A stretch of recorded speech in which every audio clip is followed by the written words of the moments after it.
Hey everybody, Frank Finance here. Hope you're having a wonderful day. C3.AI has been a terrible investment ever since its IPO. In the last 6 months, it's down like 50%. In the last few weeks, it just continues to get beaten up, even as it announced a $500 million contract over 5 years with the Department of Defense. So as we saw in the short term, in the week, we saw that name get a bump from about $30 into the $40 range, and then it has continued to trickle down to about where it's trading around $27 a share. So the question is, what is happening with C3.AI? Is it going to continue to go down? We definitely know the trend is down on a solid downtrend, and even with a rather large contract that was about 50% of their current year revenue, it wasn't even enough to bring the stock up a little bit, at least for a sustainable amount of time.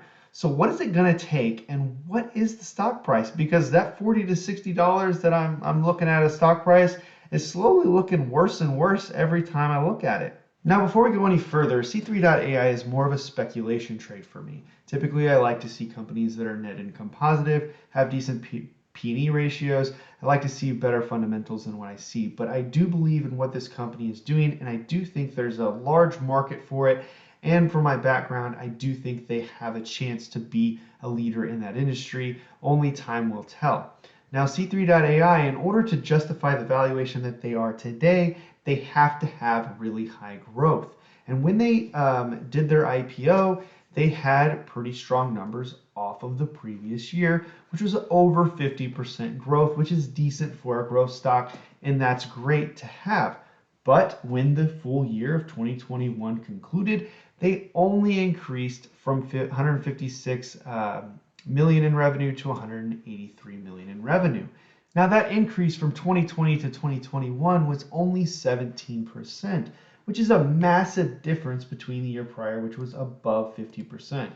Now, what are they going to get for the fiscal year of 2022?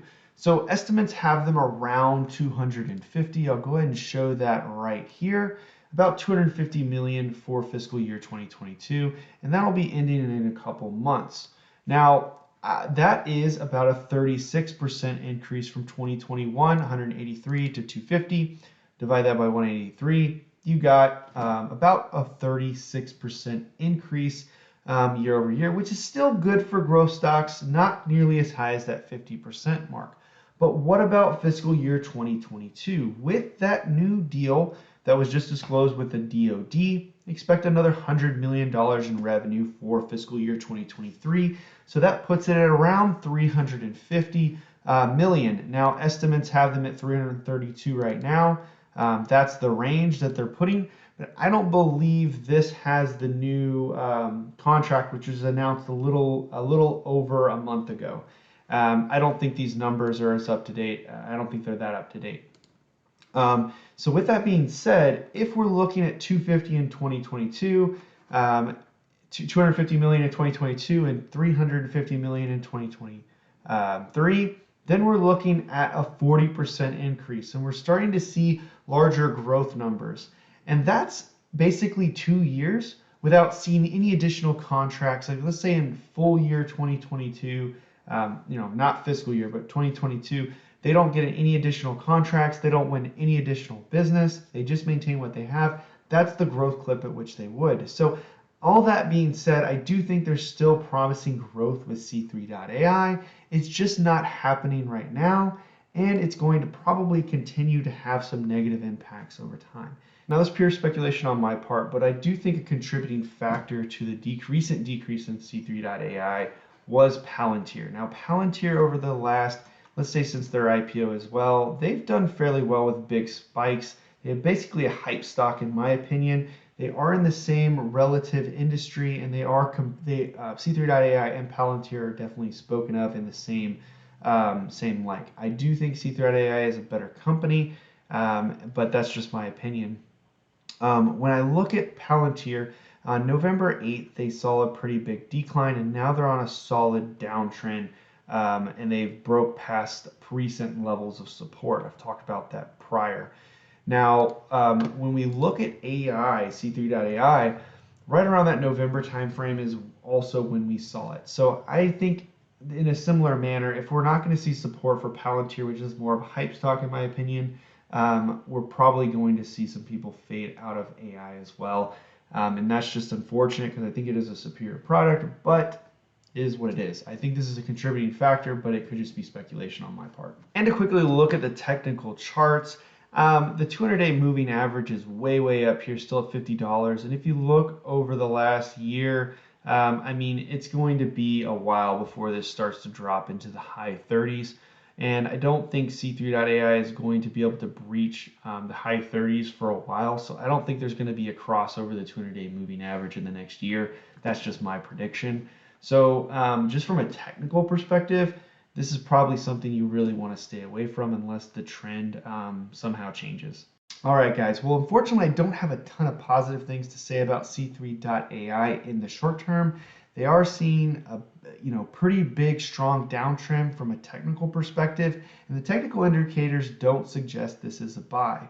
When we're looking at even a huge government contract, which increases their revenue for the next year by over 50% or around 40% actually, that wasn't even enough to do it, right? So what we're going to see here is probably a continuation of a negative direction for C3.AI stock, unfortunately.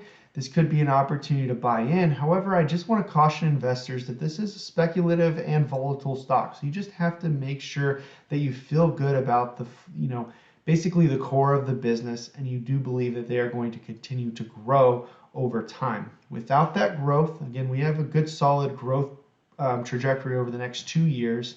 And I believe as the government continues to open back up, government funding really dries up around times when recession happens. So if things continue to get better in regards to the this whole pandemic thing, then we will see budgets start to open back up and governments will be able to buy into C3.AI's products. It is good that we saw this $500 million contract come across. That is a good indicator that more folks are starting to see their budgets open up and feel confident that they can go ahead and spend and won't have any money clawed back from them. Companies like C3.AI are going to really thrive off of government contracts, and so and it's going to be longer until we see these larger contracts from private industry, but government's going to be one of the heavy investors up front. So they're going to have to deliver on that and make sure it continues moving forward. Past 2023, we're going to want to see continued more contracts that they pick up. And by that, we're going to want to see more professional services as a percentage of their business, because what that is going to translate to over time is more subscription revenue, which is higher margin, which will definitely be a bigger boost to net income than the professional services. So over time, that's what we're going to want to see.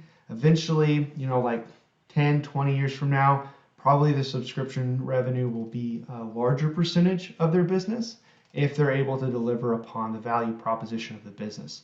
And again, if you are an investor in C3.AI, I highly suggest that you go out, do your research, understand what the core of the business is, understand what they're actually offering. And if you don't believe in it, I wouldn't suggest buying into C3.AI, mainly because from my perspective, it is a speculative play, and you have to believe that the business is going to succeed, because companies like this, they can go out of business. Now, with all that being said, it's a little contradictory of what I just said, but I am going to keep my price target in the $40 to $50 range in the next 12 months. Now, I think the probability of this price target is probably really low. However, I am going to leave it there because at this point, I don't know what to adjust it to on the downside. I would just suggest, as I mentioned earlier, make sure you do your due diligence, make sure you believe in the company before making an investment in C3.AI. Now, if you like this type of content, please consider subscribing. My name is Frank Finance, out.